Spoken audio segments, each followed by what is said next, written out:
Right, so here's the ZeroSR. So what I'm doing here is I'm taking all the cabling off. I'm using some dielectric grease. So dielectric grease is basically non-conductive grease. So you basically put it into like all the electrical connections. So that way helps prevent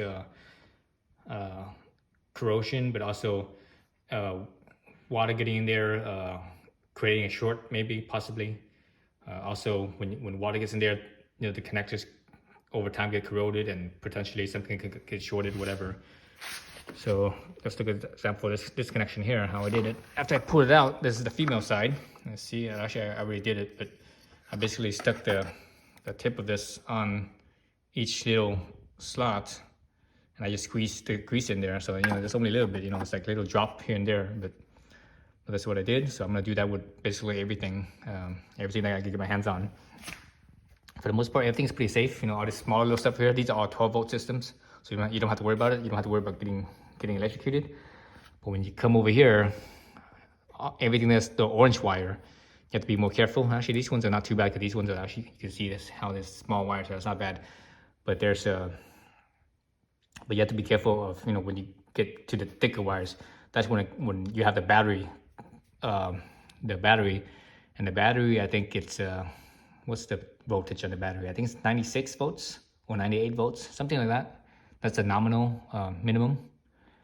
And I think when it's fully charged, it's like 106 or 108 or whatever it is. So anyways, so that's a lot of voltage. It's enough. I'm not gonna say it's a lot of voltage. It's not high voltage, but it's high enough to kill you, basically. So yeah, so when you get to those stuff, be careful. So I'm gonna take all this apart, and then when I get to that part, I will show you what I'm gonna do to keep myself safe. All right, so get my front end off here. There's a bolt right here, This is 3mm Allens. Also right next to the key tube right there. So obviously on both sides. And on by the headlight right here, the headlight, down at the bottom of the headlight, so there's a 4mm right in this spot right there on both sides. That's how I got this open. So I pop all my connectors here. Oops, pop all my connectors. And these connectors are supposed to be, they have that little O-ring thing to make them watertight, but I'm gonna go in there and I'm gonna squirt that dielectric grease anyways. Actually, I need to take this one off too. Some of these I'm actually not gonna remove because, for example, this one right here, I actually have dielectric grease in this one already. When I took this off,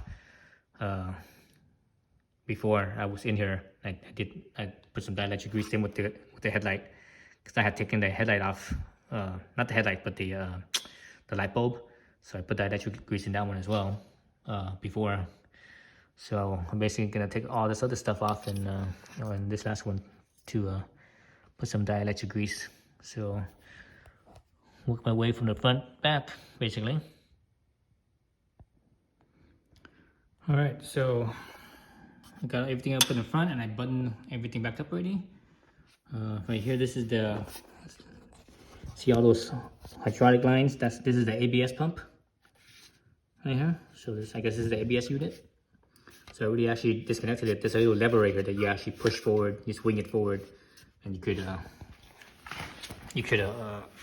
down here, you could actually push it out right here and get it out. So I got it out. And obviously you can see all the grease, so I'm gonna stick it back in. So let's see if you guys can see this. Putting it back in. So right now I'm holding it just basically with my hands instead of using a gimbal. So let's squeeze this back in here. The reason why I didn't take a picture of this is I was doing this, it's a very tight space, so I didn't have space. So I wasn't sure if I could even take it out, in or out. Okay, I got it in. So basically I slid it, I slid it up right there. And up like that, and in. Let's see. Push it all the way in. Once you push it in as much as you can, this little lever. Come on. Oh, shit. This little lever up here. Should I get him reach it in there? Oh, here we go. Put my fingers in there. Reach in there. And basically pull this thing here. So when you pull this, that basically connects the when you pull this over here, that connects the part on, and it should be in. So let's look at the front side here. So there's the connector. So this is the little lever I was talking about right here. You just push that forward. See that? That's how you disconnect that. So now that this is pulled back, it should be basically in there. It should be connected. So again, that's for the ABS. Okay, so I think I got most of the front end. And you get all this stuff. What I need to do here is I actually need to take off this piece right here, so that way I can have access to all the cables and stuff in here. And after I do that, I will go down towards the bottom of here to the belly, and the belly is where the charger is. The 110 volt, 120 volt charger. Take this belly off, and I should be able to get access to the connectors. Actually, I see a connector right here as well. See a connector right there. So that's the only one I see on this side. It's right in here. And everything else is actually it's all up in this area here. This side, I don't think I see anything. I see some wires, but I don't see any actual connectors. Oh, wait a minute. I see a connector right down in right here. That's a connector right there, I think. Right there. I think that might be...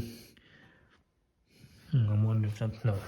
I was going to say if that was a kickdown switch, but no, this is the kickdown switch right there. Oops, right there. So yeah, so I do see a connector right here. This part right here. Not sure where that goes from or where that's from, but anyways, slowly, a little bit at a time, a little here or there. Don't need to take the whole entire thing. Let's see, let me feel in here, see if I can feel anything. Yeah, no, I don't feel anything. So the connector's on the other side. So yeah, so just take out a little bit at a time. The good thing is all this whole big thing right here. It's all the batteries, so you don't have to worry about that. Because the cables come out from batteries, probably from on top, I think, I'm not sure. But anyways, I'll see when I take everything off. Alright, so disconnected this already, but the harness, part of the wire harness here is actually attached here to this little thing here. I don't want to break this apart because I don't have a replacement piece. I don't want to mess with that. So it's easily just move it to the side, so it's not too bad. So let's look at this connector here. Let's look at how to take this apart or take this off. So this is interesting. They just have a couple of jumpers here. See that? Those are jumper cables. We're jumping from one to the next. So I'm not sure what this is for. Anyways, so let's look at this connector right here. See how we take it apart. So you have this piece right here. Slide it back. Jeez. There it goes. So you slide it back like that. Then this one right here, you push down on it. And you push down and you just basically pull it apart. Shoot, I'm gonna have one hand here. So we're gonna actually hold this, hold the phone here. And do it with two hands. Nope, I can't do it. Let's see. Hold it right here, right there. Ah, come on. Nope. Okay, I need to put both hands on it, so I have to basically stop the camera. But anyways, push this right down right here with your thumb, like so, right? Then you could pull this off. All right, so I lifted up this piece right here. Let's just go to this side here. So I lifted up this piece here, and there's all these cables coming out. You know, these are big cables, so these are all power cables. Let's look at it. Underneath here, what we see here. So we got 5 cables. So let's actually look at them. 5 cables. So this cable right here is a battery cable, the DC cable, and this one right here is also a battery cable, DC cable. And the way I can tell is that these other 3 in between, those are the motor cable. You know, this is an AC motor, so 3-phase. So those are the 3 motors, and these 2 are the 2 that's in between is the battery motor. So we can actually check this. So this right here has another cable to it. So I'm not sure if that's a positive cable or, yeah, I think it is a positive cable. So this cable right here, this little orange with black wire cable, I think that's a positive cable that goes to the DC to DC was it DC to DC inverter? Is that right? Inverter, transformer, whichever.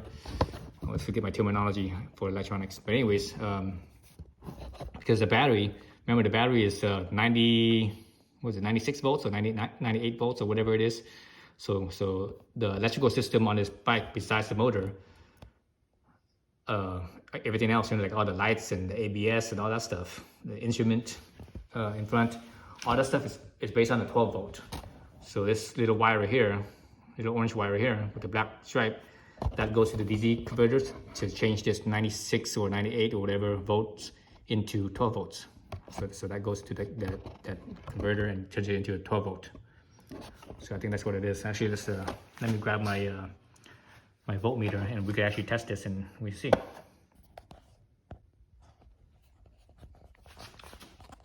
All right, let's look at this thing right here. So this right here, down here in the center, where the connectors are connected to, I believe this is the ECU. So there's a lot of cables running to it. So yes, I think that's the ECU, the controller, the brains of the operation, basically. And when I took this off, I could actually see a little bit of grease on here already. So they did add some dielectric grease, but I'm gonna stuff it in some more anyways. And also right behind that, this little spot right here, right where my index finger is right here. Underneath that, this is actually like a little cover. Underneath that is actually the connection for the battery, what it looks like to me.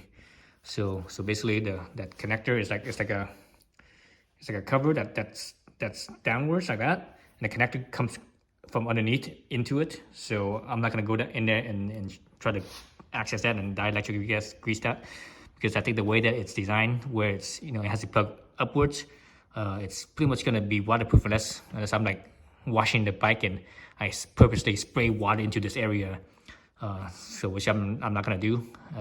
So if I ever wash this bike, I won't do that. As far as running it, I don't see really water being able to splash up into there. Yeah, that'd be pretty difficult. Let's look at down in here and see if water could splash up. I mean, potentially, but I mean, yeah, I don't think it will. I think there's too much obstruction for water, for the path for water, for water to to have a path for water to splash up in that spot. So I'm gonna leave that alone. So I'm almost done. I just have a few more connectors. This connector down right here. Down here, this connector connects to the controller. So remember, underneath this cover here. Underneath this cover here is the controller, right? With the power plug. So that's the controller right there. What is it? The motor controller, I guess you call it. Motor controller, maybe battery / motor controller. So anyways, I'm gonna finish applying the grease. All right, so greased it. This little one right here, this one was kind of tricky to get out. Let me show you on this side, better angle. This one has this little white thing that's actually holding it, so that way you can't really take it out without sliding the white piece out first. So the white piece, if you look on the left side of it, you have the end that's out there. From the camera's point of view, on the left side, up on top, you push that inwards, towards the push from the top towards the bottom, from the camera's perspective. Then that basically it makes it narrow. Then you could slide this big foot right here over to the right, and once that slides out, then you can actually lift this piece up, this piece right here that my finger's on. You can lift that up, then you can push that out. Otherwise, without taking this white piece out, you can't lift this up. It basically locks it in place. I'm not exactly sure what this is. I think this is the, I believe this is for basically this goes to the DC to DC converter, which I believe is this thing right here. I believe this little unit right here is a DC to DC converter. So I don't really see anything else on here that would do that. Because up here, this is the ABS pump, and up along here, there's nothing underneath here except for, for wiring and connections. And obviously this down here, this is the ECU right here. That's the ECU down in here, the plug right here. This is the motor controller down in here, motor controller. So I believe this right here is the DC to DC converter. Right. Oh, and this right here, this is nothing. This is basically a plug. It's kind of like an OBD plug basically. So whenever you bring this back in for service or diagnostic, whatever, something goes wrong, they can plug, they can plug the diagnostic tool, plug it to the computer basically. So I believe that's the plug right there. I really can't get to anything else without really taking things apart, and I don't want to do that. Everything else is pretty buttoned up in there. So what I thought was a plug down here earlier, this little square right here, right up above right here, right there. It's actually not. It's like one of those noise things. It's for like electrical noise. For example, let's see, I thought I saw one up here somewhere. Oh yeah, right here. So for example, let's go to the side. Down in here, see the little box at my fingertip right there, underneath the connector. This little thing right here, this basically slides. This wraps around the cable. It really slides. So that's for noise. So you actually see that, like when you, for example, when you buy like a TV, for example, when you buy a TV, lots of times they come with this little like some type of ferric whatever that clips around the power cable of the TV, and so that's to help reduce noise. So that's what that's for. So I actually look down here where it's silver. That's the charger for the 110 volt, and this cable comes up from that. This is the connector right here to basically essentially to connect to the battery. But I really can't get to this, and I'm just gonna leave it alone. I think it's okay, because I think it's just a power connector. I don't think it has much. Feels like a power connector. It doesn't have much signals or anything like that. All the signal stuff is actually on this side. There's another cable over here on this side. If you look on this side here, you actually see down in here, you actually see there's another plug coming from the charger with wires coming from that, and it runs up on this side. And I think that one goes all the way up to here. I think that's basically connects to the ECU and all the other stuff, whatever electronics.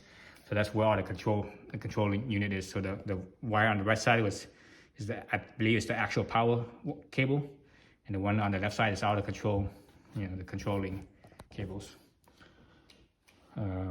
So that's it. So I'm not gonna do anything else. Obviously you don't need to touch anything in here. That's fine. There's nothing wrong with this. If water gets wet right there, it doesn't matter. That's not that important. It's the really thing that's important is all the small little connectors that connects to the computer and the ECU and right here, right here, all these little ones. Those are the ones that you have to be concerned about, where this is short or something like that, where they give you problems. With the big power cables, if this is short, man, this is gonna be, you'll know right away. It's gonna be a freaking fire. So I'm not too concerned about that. As far as where the plugs, where these connectors are. Yeah, I think that's it. So hopefully my bike is, for the most part, better water resistance than it was before. So again, well, actually I'm not sure if I mentioned this, but the reason why I did this is because I watch New Zeroland. So he has problem with his SR, and it's mainly caused by rain, because down in New Zealand it rains there a lot, especially where he's at. He's in, I think he's in Wellington, if I can remember right. Wellington is, I believe, well, no, I've been to Wellington. Wellington is on the North Island, but it's the very southern end of the North Island, if I can remember correctly. Near that, or it's on the South Island, but on the very northern end of the South Island. But I believe it's the northern island, but the very south. Anyways, so his bike is set down because it has like, you know, all kinds of electrical gremlins, and he said that all the electrical gremlins occur basically after rain, you know, riding in the rain. So here in California, it doesn't rain much, but when it does, you know, it does. You know, it'll rain for like a week straight, or sometimes even a month straight, depending on if it's El Nino. Like if you know, like El Nino back in 2017, it literally rained for like a month straight, and the folks that live in the Bay Area, you know, we had all those landslides and mudslides, all those road closure. It all happened on that one day back in 2017. I think it was in March. What was it? March 5th, I think it was, or March 7th or something, somewhere. I think at the beginning of March.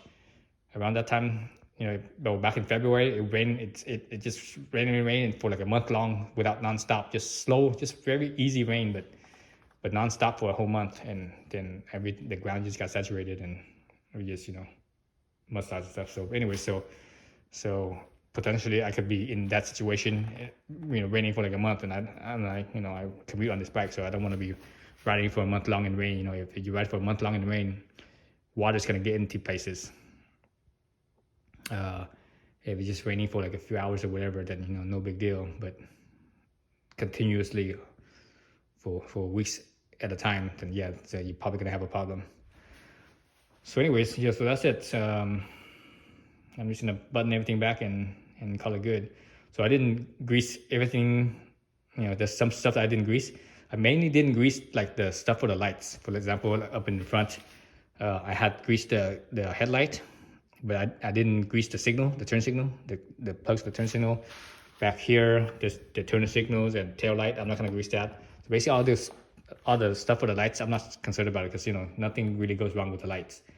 It's all the more sensitive electrical stuff that goes wrong, you know, like the ECU, or possibly the charger, or even the motor controller, or, you know, or even the motor. But these little connectors with a bunch of little wires, those are the ones that's I'm more concerned about. Okay, so thanks for watching. All right, so I said I was gonna test the voltage here of the battery. So I have it on voltage. So again, I think the one with that little orange wire right there, that goes to the DC to DC converter. So let me attach these two here. See what the voltages say. There you go, 102 volts DC. There you go. So yeah, I was right. So those two are the DC, and the three that are in between is the AC. So basically, those two DC comes from the battery, and it goes into the, you know, because this is where the motor controller is, right? So those two comes from the batteries. Then from there, this motor controller converts that DC power into AC, and that are the three phase. Because this is what this motor is. It's an AC motor, 3-phase AC motor. I wonder how many poles this thing has. I wonder if this is a 9-pole or 12-pole, or, you know, it's basically it's in threes, right? Because it's windings, three groups of three, windings in groups of three. So it'll be either 3, 6, 9, 12. So it's not gonna be 3. Usually it's not 3. It's usually probably not 6 either. So it's either 9 or 12 windings, I think. The more winding there is, the smoother it is. Because think about a winding for each one as a power pulse, as it goes through each part where it hits the poles of that winding. It's like a power pulse for, like, you know, for example, if you had like a inline 4, you know, each time a piston fires, there's a power pulse. So this one, each time when the winding pushes the magnetic force, that's like a power pulse. So the more windings it has, the smoother it will be. So let's say it only has 3 windings. If it only has 3 windings, so as each rotation goes around, there's there's a 360 of the motor spinning around. There's 3 power pulses. So that's like 3 power pulses, or if it's 6, then 6 power pulse, 9 power pulse, etc. So the more it is, the smoother it is. So this one it either has 9 or 12. So I'm thinking it has, for some reason I think it has 12. So 9 or 12. I don't think it has 15. So it could have, but I think 9 or 12. Anyways, that's it. Thanks for watching.